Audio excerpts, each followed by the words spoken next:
मशरकी Europe के मुल्क Serbia के दारुल हुकूमत बेलग्रेड में यह है खबर मार्शल टीटो की।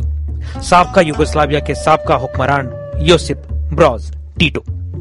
एक लोहार खानदान में पैदा हुए टीटो ने दूसरे आलमी जंग में जर्मनी की शिकस्त के बाद युगोस्लाविया की कमान संभाली।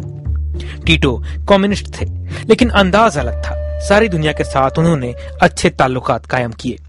कैपिटलिस्ट निजाम और कम्युनिस्ट निजाम की दुनिया में एक अलग रास्ता गैर वाबस्ता तहरीक या नॉन अलाइंड मूवमेंट या नैम की बुनियाद रखने वाले सबसे अहम लीडरों में शामिल थे टीटो। पूरे 35 साल युगोस्लाविया पर राज करने वाले टीटो के मकबरे का एक नाम है हाउस ऑफ फ्लावर्स। टीटो ने अपनी जिंदगी में ही ये जगह तैयार करवाई थी। वो अक्सर यहाँ वक्त बिताया करते थे। 1980 में मौत के बाद टीटो को यहीं दफन किया गया। तड़क भड़क से रहने वाले इस करिश्माई हुक्मरान की तड़क भड़क की एक झलक यहाँ भी मिलती है।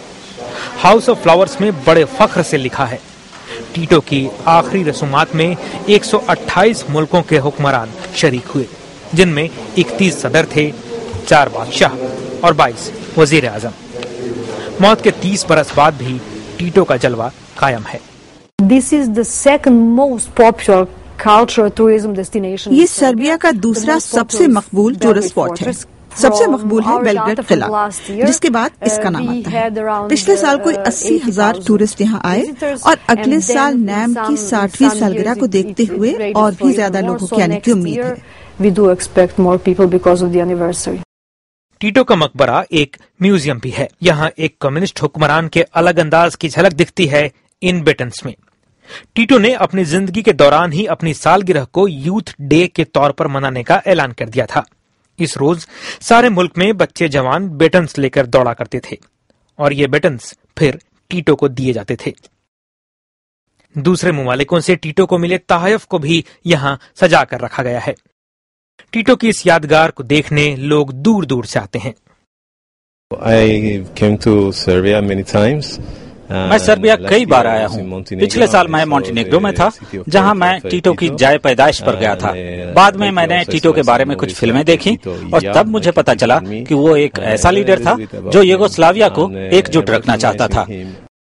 टीटो के मौत के बाद की दहाई में युगोस्लाविया में सेपरेटिस्ट नेशनलिज्म की लहर तेज होती गई और मुल्क टूटता चला गया।